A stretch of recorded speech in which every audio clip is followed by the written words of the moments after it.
Hello, ladies and gentlemen. My name is Dr. Martin Maresch, vascular surgeon from BDA Hospital in Bahrain. It's a great privilege to be with you here in Alexandria and be part of this meeting. My role is to discuss artificial intelligence in vascular surgery. There is a lot of definitions of artificial intelligence. I like the one that these are systems capable of performing tasks usually performed by the humans. They extend us or regulate us, creating a second brain.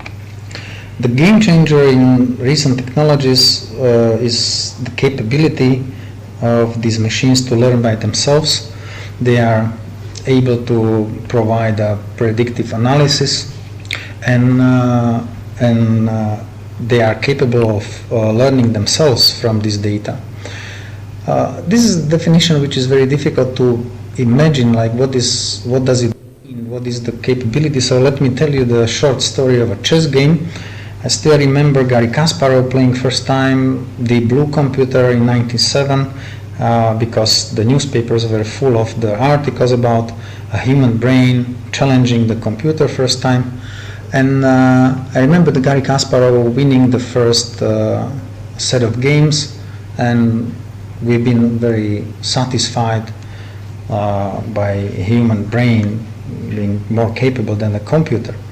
But then within a year, when the engineers were loading more and more options into the software and more variations, the system was getting better and better. And the Garry Kasparov draw, and after one more year of loading another thousands and millions of possibilities and moves, the Garry Kasparov lost, and then ever since he lost each and every game. But this is like old school computer which needed being learned, being taught all these moves of the stones.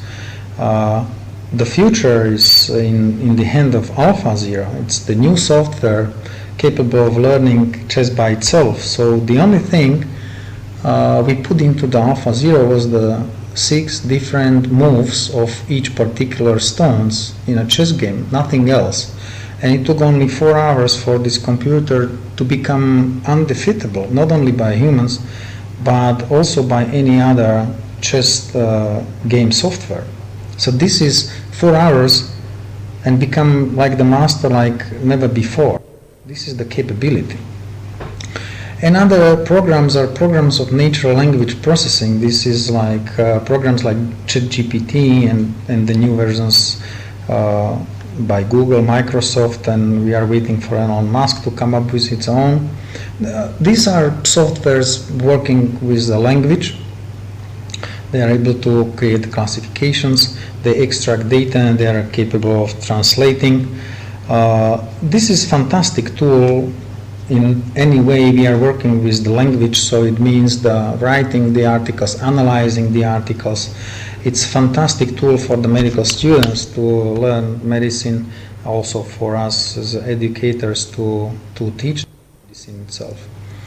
The computers themselves, the hardware is getting completely different than classical computing. The quantum computers are much more capable analyzing the data, the number of data like never before, and this allows us to ask much more complex questions. Synthetic biology is the science using technology to manipulate and change the organisms, adding new capabilities. Along with nanotechnology, this provides the options we have never dreamed about. Nanotechnology is a science of materials, and the science manipulate the atoms, molecules at the nanoscale, producing and using new structures and devices and the systems. And when you combine it with the synthetic biology, then you can embedding computing capabilities into the biological systems, creating some kind of cyborgs. Blockchain technology is a technology analyzing and processing the huge databases It's helping to share the information in much more efficient way, and at the end, the outcome is going to be creation of the rules and for us. Each technology is not working on its own, and combined is providing the future for the medical sciences. You can use the artificial intelligence in both medical research and the clinical practice. There is a lot of robotic systems in the market using AI to operate on the operating theater. There is also endovascular robot available. This is a fusion technology which we use in our hybrid theater, combining the CT images and in the hybrid angio suite. It allows us to use much less radiation, much less contrast, and decreasing the operation time as well, basically making the procedure much safer for the patients. The carotid wall model is the computing model predicting the behavior of the carotid plaques. This is an example of the application to analyze the aortic dissection. It goes through the screening of the image, then segmentation of the image, and it will come up with the prediction of the behavior of the aortic dissection. And there is a full list of imaging algorithm, because the radiologists have been using the AI in analyzing the images for.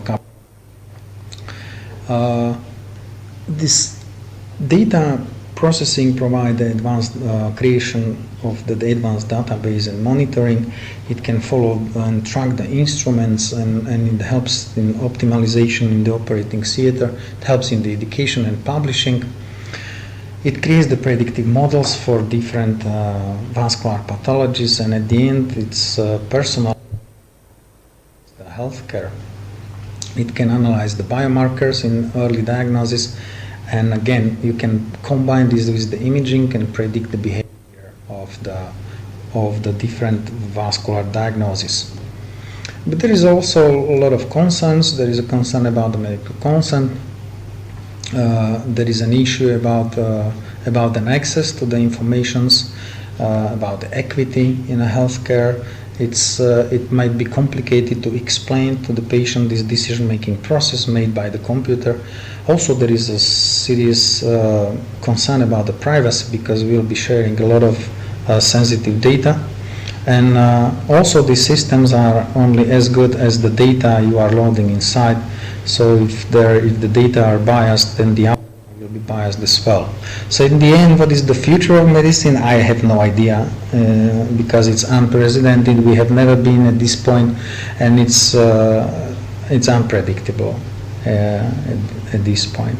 Anyhow, the future of medicine is definitely with AI. So we have to just adjust our legal framework, perhaps, and get ready to use it fully.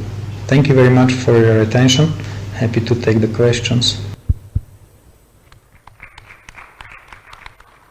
Thank you very much, Mr. Martin Marsh.